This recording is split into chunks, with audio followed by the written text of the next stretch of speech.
సంవత్సరకాల Bible పఠన ప్రణాళికలో 209వ రోజు జూలై 27వ తారీఖు.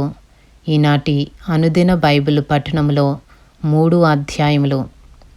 పరిశుద్ధ గ్రంథంలోని పాత నిబంధన గ్రంథము నుండి రాజులు 2వ గ్రంథములోని 11వ అధ్యాయము, 12వ అధ్యాయము మరియు 13వ అధ్యాయము.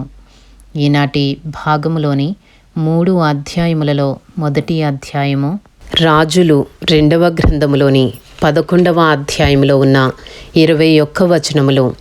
అహజ్యా తల్లి అయిన అతల్యా తన కుమారుడు మృతి పొందినని తెలుసుకుని లేచి రాజకుమారులనందరినీ నాశనము చేసెను. రాజైన యెహోరాము కుమార్తెను అహజ్యాకు సహోదరియునైన యెహోషెబా అహజ్యా కుమారుడైన యోవాషును హతమైన రాజకుమారులతో కూడా చంపబడకుండా అతని రహస్యముగా తప్పించెను గనుక వారు అతనిని అతని దాదీని పడక గదిలో అతల్యాకు మరుగుగా ఉంచియుండుట చేత అతడు చంపబడకుండెను. అతల్యా దేశమును ఏలుచుండగా ఇతడు 6 సంవత్సరములు యెహోవా మందిరమందు దాదీతో కూడా దాచబడి ఉండెను. 2వ రాజులు 11వ అధ్యాయము 4వ వచనము నుండి 7వ సంవత్సరమందు యెహోయాదా కావలి కాయు వారి మీదను రాజదేహ సంరక్షకుల మీదను ఏర్పడియున్న శతాధిపతులను పిలువనంపించి యెహోవా మందిరములోనికి వారిని తీసుకుని పోయి యెహోవా మందిరమందు వారి చేత ప్రమాణము చేయించి వారితో నిబంధన చేసి వారికి ఆ రాజు కుమారుని కనుపరచి ఈలాగు ఆజ్ఞాపించెను. మీరు చేయవలసినదేమనగా విశ్రాంతి దినమున లోపల ప్రవేశించు మీరు 3 భాగములై 1 భాగము రాజమందిరమునకు కావలి కాయువారై ఉండవలెను. 1 భాగము నూరు గుమ్మము దగ్గర కాపు చేయవలెను. 1 భాగము కాపు కాయువారి వెనుకటి గుమ్మమునొద్ద ఉండవలెను. ఈ ప్రకారము మందిరమును భద్రపరచుటకై మీరు దానిని కాచుకుని ఉండవలెను.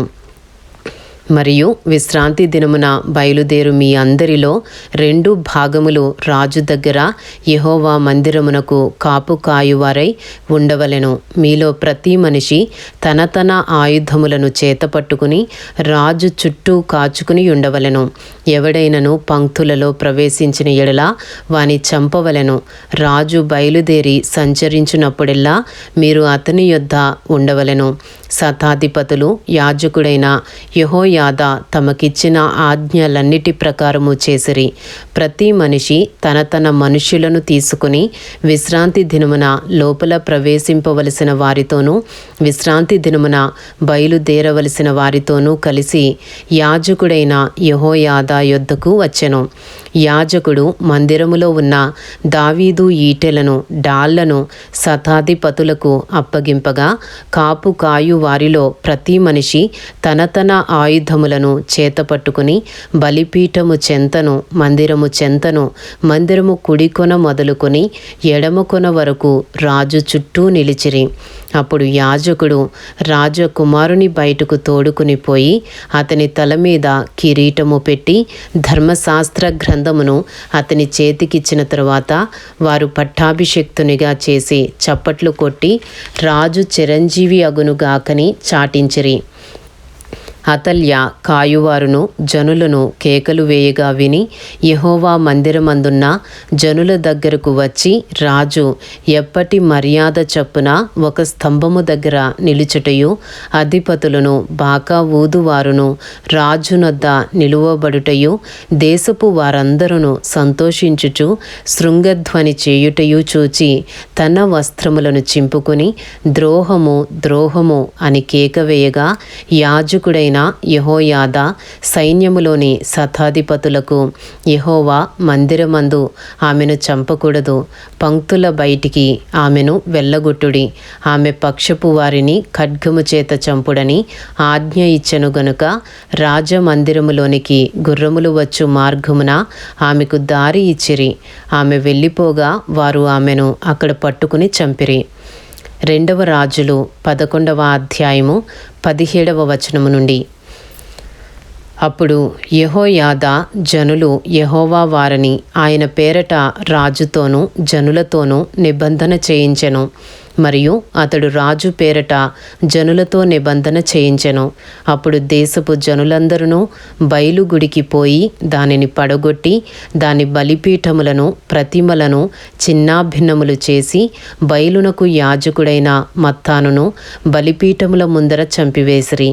మరియు యాజకుడైన యెహోయాదా యెహోవా మందిరమును కాచుకొనుటకు మనుష్యులను నియమించెను.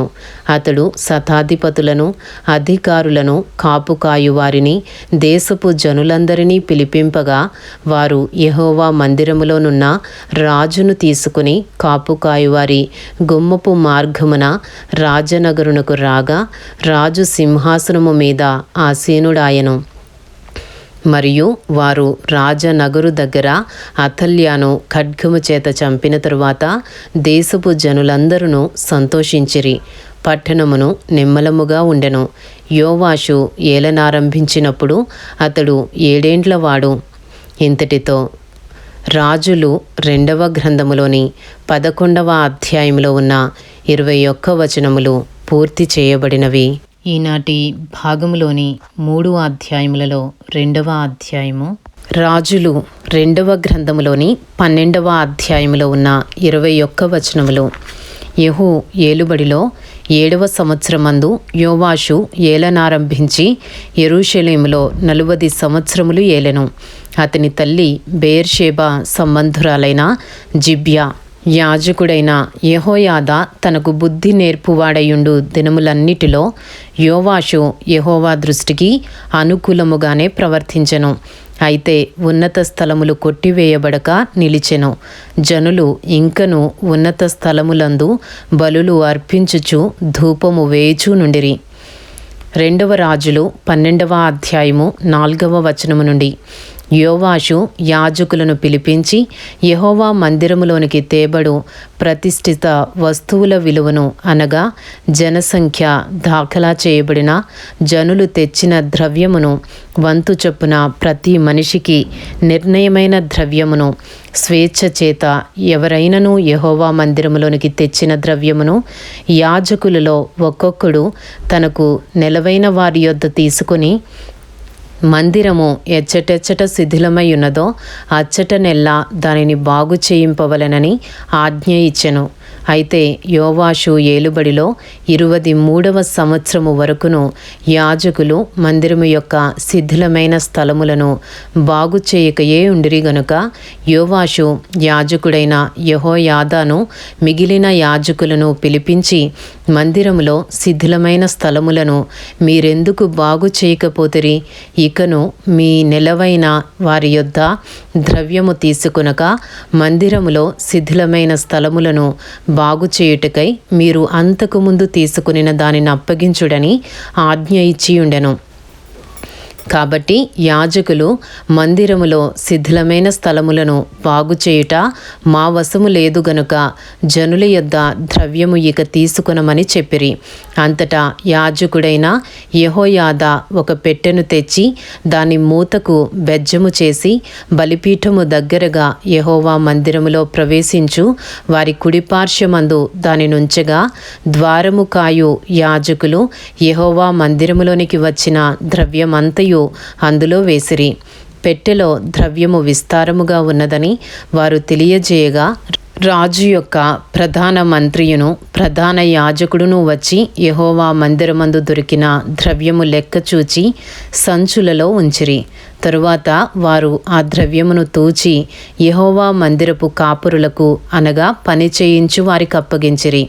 వీరు యెహోవా మందిరమందు పనిచేసిన కంసాలులకును శిల్పకారులకును కాసే పనివారికిని రాతి పనివారికిని యెహోవా మందిరమందు శిథిలమైన స్థలములను బాగు చేయుటకు మ్రానులనేమి చెక్కబడిన రాళ్లనేమి కొనుటకును మందిరము బాగు చేయుటలో అయిన ఖర్చు అంతటికిని ఆ ద్రవ్యము ఇచ్చుచూ వచ్చిరి. యెహోవా మందిరమునకు వెండి పాత్రలైనను కత్తెరలైనను గిన్నెలైనను బాకాలైనను బంగారు పాత్రలైనను వెండి పాత్రలైనను చేయబడలేదు గాని మరమ్మత్తు పని చేయువారికి మాత్రము ఆ ద్రవ్యము ఇచ్చి యెహోవా మందిరమును మరలా బాగు చేయించిరి. మరియు పనివారికిచ్చుటకై ఆ ద్రవ్యము అప్పగింత పెట్టుకునిన వారు నమ్మకస్తులని వారి చేత లెక్క అడుగలేదు. అపరాధ పరిహారార్థ బలుల వలనను పాప పరిహారార్థ బలుల వలనను దొరికిన సొమ్ము యెహోవా మందిరములోనికి తేబడలేదు, అది యాజకుల దాయను. 2 రాజులు 12వ అధ్యాయము 17వ వచనము నుండి. అంతటా సిరియా రాజైన హజాయేలు గాతు పట్టణము మీదికి పోయి యుద్ధము చేసి దాని పట్టుకొనిన తరువాత అతడు యెరూషలేము మీదికి రాదలిచియుండగా యూదా రాజైన యోవాషు తన పితరులైన యెహోషాపాతు, యెహోరాము, అహజ్యా అను యూదా రాజులు ప్రతిష్ఠించిన వస్తువులన్నిటినీ తాను ప్రతిష్ఠించిన వస్తువులను యెహోవా మందిరములోను రాజనగరులోనున్న పదార్థములలోనూ కనబడిన బంగారమంతయు తీసుకుని సిరియా రాజైన హజాయేలునకు పంపగా అతడు యెరూషలేము నొద్ద నుండి తిరిగిపోయెను. యోవాషు చేసిన ఇతర కార్యములను గూర్చియో అతడు చేసిన దానినంతటినీ గూర్చియో యూదా రాజుల వృత్తాంతముల గ్రంథమందు వ్రాయబడి ఉన్నది. అతని సేవకులు లేచి కుట్ర చేసి సిల్లా అను చోటికి పోవు మార్గమందున్న మిల్లో అను నగరునందు యోవాషును చంపిరి. ఎట్లనగా షిమాతు కుమారుడైన యోజాకారు, షోమేరు కుమారుడైన యెహోజాబాదు అను అతని సేవకులను అతని మీద పడగా అతడు మరణమాయెను. జనులు దావీదు పురమందు అతని పితరుల సమాధిలో అతనిని పాతిపెట్టిరి. అతని కుమారుడైన అహజ్యా అతనికి మారుగా రాజాయెను. ఇంతటితో 2వ రాజులు 12వ అధ్యాయంలో ఉన్న 21 వచనములు పూర్తి చేయబడినవి. ఈనాటి భాగములోని 3 అధ్యాయములలో 3వ అధ్యాయము రాజులు 2వ గ్రంథములోని 13వ అధ్యాయంలో ఉన్న 25 వచనములు. యూదా రాజైన అహజ్యా కుమారుడైన యోవాషు ఏలుబడిలో 23వ సంవత్సరమందు యెహూ కుమారుడైన యెహోయాహాజు షోమ్రోనులో ఇశ్రాయేలును ఏలనారంభించి 15 సంవత్సరములు ఏలెను. ఇతడు ఇశ్రాయేలు వారు పాపము చేయుటకు కారకుడగు నెబాతు కుమారుడైన యెరోబాము పాపములను విడువక అనుసరించుచు యెహోవా దృష్టికి చెడుతనము జరిగించెను.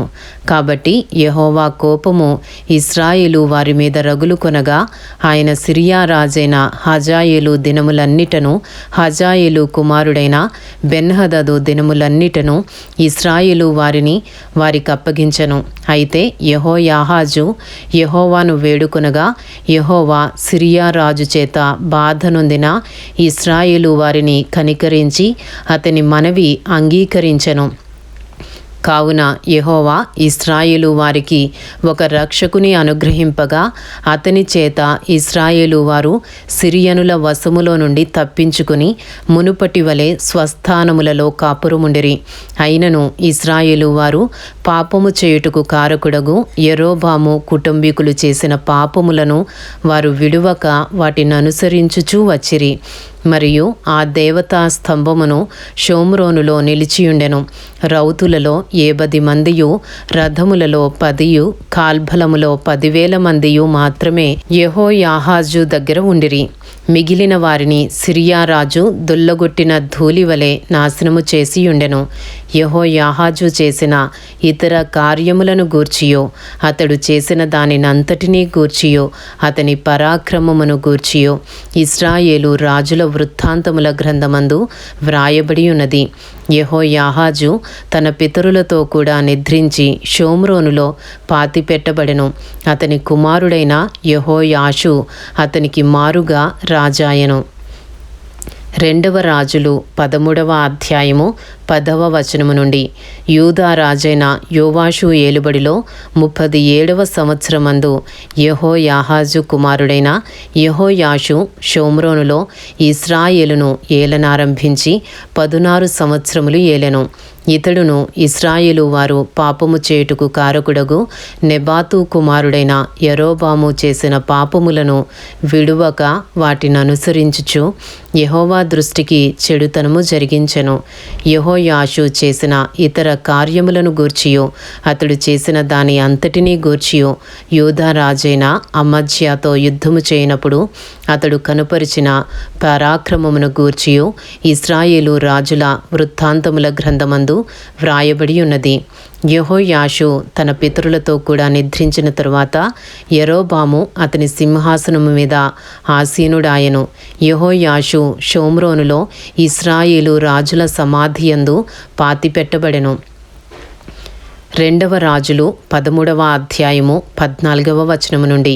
అంతటా ఎలీషా మరణకరమైన రోగము చేత పీడితుడై ఉండగా ఇశ్రాయేలు రాజైన యెహోయాషు అతని యొద్దకు వచ్చి అతని చూచి కన్నీరు విడుచుచు, నా తండ్రి, నా తండ్రి, ఇశ్రాయేలు వారికి రథమును రౌతులను నీవే అని ఏడ్చెను. అందుకు ఎలీషా, నీవు వింటిని బాణములను తీసుకొమ్మని అతనితో చెప్పగా అతడు వింటిని బాణములను తీసుకొనెను. నీ చెయ్యి వింటి మీద ఉంచుమని అతడు ఇశ్రాయేలు రాజుతో చెప్పగా అతడు తన చెయ్యి వింటి మీద ఉంచినప్పుడు ఎలీషా తన చేతులను రాజు చేతుల మీద వేసి తూర్పు వైపుననున్న కిటికీని విప్పుమని చెప్పగా అతడు విప్పెను. అప్పుడు ఎలీషా బాణము వేయమని చెప్పగా అతడు బాణము వేసెను. అతడు, ఇది యెహోవా రక్షణ బాణము, సిరియనుల చేతిలో నుండి మిమ్మును రక్షించు బాణము. సిరియనులు నాశనమగునట్లు నీవు ఆఫెకులో వారిని హతము చేయుదువని చెప్పి బాణములను పట్టుకొమ్మనగా అతడు పట్టుకొనెను. అంతటా అతడు ఇశ్రాయేలు రాజుతో నేలను కొట్టుమనినప్పుడు అతడు ముమ్మారు కొట్టి మానెను.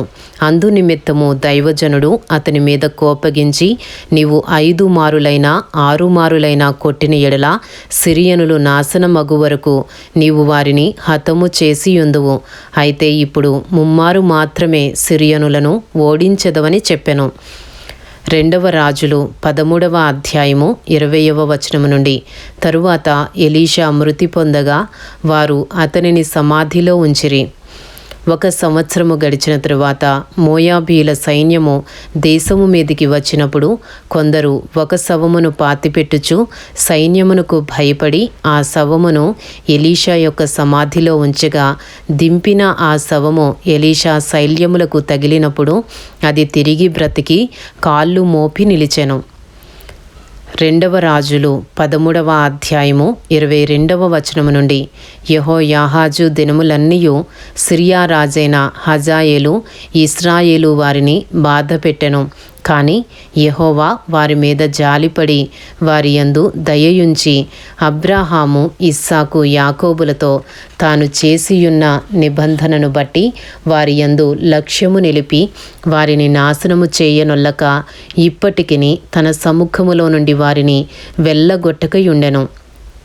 సిరియా రాజైన హజాయేలు మరణము కాగా అతని కుమారుడైన బెన్హదదు అతనికి మారుగా రాజాయెను. అంతటా యెహోయాహాజు కుమారుడైన యెహోయాషు హజాయేలు కుమారుడైన బెన్హదదు తన తండ్రి అయిన యెహోయాహాజు చేతిలో నుండి యుద్ధమందు పట్టుకునిన పట్టణములను మరలా తీసుకొనెను. యెహోయాషు అతని ముమ్మారు జయించి ఇశ్రాయేలు పట్టణములను మరలా వశపరుచుకొనెను. ఇంతటితో రాజులు 2వ గ్రంథములోని 13వ అధ్యాయంలో ఉన్న 25 వచనములు పూర్తి చేయబడినవి. ఈనాటి భాగములోని 3 అధ్యాయములు రాజులు 2వ గ్రంథములోని 11వ అధ్యాయము, 12వ అధ్యాయము మరియు 13వ అధ్యాయము పూర్తి చేయబడినవి. Thank you lord.